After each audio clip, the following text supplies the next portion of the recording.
Hello friends, you're on the Infoport Psychology channel and we continue our series, Why Do Some Men Get a Chance and Others Don't? Today we have part 7, and it promises to be particularly interesting. What are we going to talk about in this part? Why should we not push compliments? How does your social circle influence your first impression? Why is it important to control your attention? What is the right way to respond to her emotions? Why women look at your posture and what does it say about you? What is the right way to set the rhythm of communication? Why stay yourself, even if there is a temptation to adjust to her expectations? These topics will help you better understand women, build sincere relationships, and eliminate the mistakes that could ruin everything. Like, subscribe to the channel Infoport Psychology, and press the bell so you don't miss a thing. Now let's get to the bottom of this. Compliments are a really powerful tool when you want to get the attention of girls. But as with any power, it's important not to overdo it. If you shower a girl with compliments, it looks more like a desperate attempt to win her favor than a sincere interest. And yes, if you start with the phrase, "You're so beautiful, smart, mysterious, and probably also rescued a couple kittens on the way here," be prepared that she's not buying this festival of flattery. Why is an overabundance of compliments a bad idea? It sounds insincere. If you're literally inundated with compliments on any topic, it sounds more like a memorized text than genuine interest. She may think you have a checklist: hair, noted, eyes, praised, smile. Also, that's it. The plan is done. Girls detect bribery. When you give too many compliments, it gives the impression that you are trying to get something from her. Look, I've already given you 10 compliments. Now you owe me coffee. That's not how it works. You may seem intrusive. Compliments do not retain their value if there are too many of them. Instead of pleasure, the girl may feel uncomfortable. It's like having a waiter come up to you every 5 minutes and say, "This best table is a good choice. You're sitting beautifully. You hold your fork brilliantly." What's the right way to give compliments? Make them sincere. Choose what you really like about a girl and say it. "You have such a bright smile, it lifts my spirits." Just don't turn this into a poetry contest. Your smile, like sunlight, lights up the room. That may sound too sweet. Keep a balance. 1 or 2 compliments per conversation is enough to show interest, but don't overdo it. Example: "You have such an interesting story to tell, I could listen to you for hours." Here's a phrase: "You're the most beautiful girl I've ever seen in my life, and you also probably won the Miss Universe contest. Looks like the performance of a talent show contestant." Avoid patterns. He says standard phrases she's likely heard 1,000 times. "You have such beautiful eyes." It's better to say, "You have such unusual eyes," as if they knew all the secrets of the world. But with a smile so as not to frighten. Pay attention to details. A compliment becomes doubly nice if it's about something unique. "I love how confident you sound. It's very inspiring." But don't go overboard with the details. "I noticed how perfectly aligned your eyebrow line is." That already raises questions. Mistakes to watch out for: don't try to win with compliments. This is not a competition where the one who gives the most compliments in a minute wins. She's not going to applaud and say, "You win, I'm now officially yours." Avoid overacting. Overly dramatic compliments look unnatural. "You are a goddess descended from heaven, and I am not worthy to look at you." She may think you are repeating a role for theater rather than dating. Don't give compliments on looks alone. Girls appreciate when you notice their character or intelligence, not just their looks. Example: "I like the way you approach life. It's inspiring." If you're only talking about her looks, it sounds like you're choosing a painting for the living room. Sincere and moderate compliments show that you are considerate and appreciate her as a person. They incorporate warmth into communication and provide protection. And yes, if your communication style is a non-stop stream of compliments, she's more likely to see you as a social media commenter than an interesting conversation partner. Be sincere, don't overdo compliments, and pay attention to details. This will make your words pleasant and memorable. Give us a like, subscribe to the Infoport Psychology channel, and click the bell. In this installment, we take into account how your social circle affects your relationship success. Let's go. Friends, whether we like it or not, our surroundings say more about us than we realize. Women often pay attention not only to you, but also to the people you spend time with. Your friends and acquaintances are a kind of mirror in which she sees your values, lifestyle, and attitude towards other people. And yes, if your friends start telling stories on the level of, "Remember when you crashed your bike in 5th grade at the first meeting?" don't be surprised that she's already searching with her eyes for a way out. Why is your environment so important? Your friends reveal your personality. The people you socialize with say a lot about you, your algorithms, habits, attitude to life. If your environment consists of friendly and supportive people, it creates a positive impression. But if your best friend is forever arguing with waiters or complaining about life every chance she gets, her interest can fade as quickly as hot coffee in a paper cup. They build trust. Your attitude toward your friends shows how you relate to your loved ones. If you care, respect, and support them, it shows your maturity and ability to have serious relationships. But if your friends call you exclusively, "Hey dumbass," she might think it's not a company, but a reality show with select contestants. Your friends are her first introduction to your world. When she sees your surroundings, it's like a tour of your living space. How they behave, joke, or socialize can solidify her interest or make her think twice about continuing to socialize. If your friends start discussing their plans to take over the world in superhero costumes, it's sure to raise questions for her. How do you make your environment work for you? Choose your environment consciously. Your friends should not only support you, but also inspire you. If you are around people who are positive, respectful, and kind, you will notice it immediately. Example: a friend who says he's always willing to help and support is a godsend. The one who says, "Remember when he embarrassed himself at the party?" is definitely not. If your friends like to tell the story of your failures, think maybe they are secretly working for your competitors? Show respect to your friend. Your attitude toward your loved ones shows what kind of partner you can be. If you care for, support, and appreciate your friends, that's impressive. But if you start a conversation with, "That guy, he's the eternal trend nicknamed wallet," that's more of an anti-compliment to you. Moderate, important moments. If you plan to meet girls with friends, warn them in advance. For example, remind them that this is not the time to discuss your high school nicknames. Example: let's not joke about how I danced in 10th grade, okay? The main thing, do not arrange an interrogation with threats. If someone remembers my old stories, I'll delete you from contacts. Mistakes to avoid. Neglecting your friends. If you talk badly about your friends, it's a signal that you may be just as critical of the person next to you. No one wants to be the heroine of your complaints tomorrow. Toxic environment. If your friends are constantly criticizing, complaining, or teasing you, it creates an unhealthy atmosphere, an environment that doesn't support you. If your friends only make sarcastic remarks towards you, it doesn't give you any points in a girl's eyes. It's like you walk on stage with your support who boo you instead of applauding. Lack of privacy. If your friends are around you, even on dates, it gives the impression that you can't be independent. The girl came to meet you, not your friends. Your environment is a reflection of your values. If your friends are positive and respectful, it creates a sense of security. A woman wants to be part of such a circle. Watch your surroundings. Choose friends who will help you grow, not pull you down. This will not only improve your communication with your girlfriend, but will also make your life better in general. Give us a like, subscribe to the Infoport Psychology channel, and click the bell.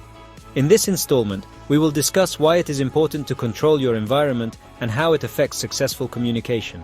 Attention is your invisible resource that plays a huge role in society. When you're talking to a girl, you're focusing on her and showing that she's important to you.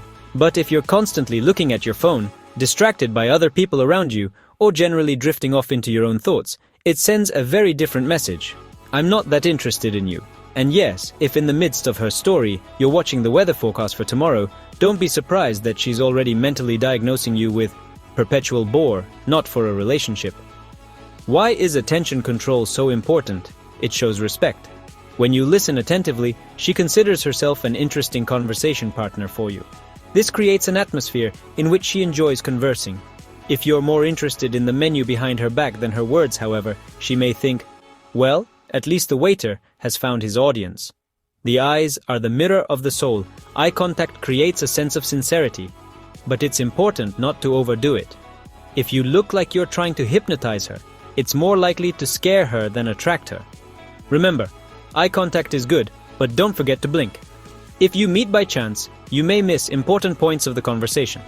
And then instead of a friendly dialogue, you get, she. I love dogs. You. Oh, that's cool. I love hamsters.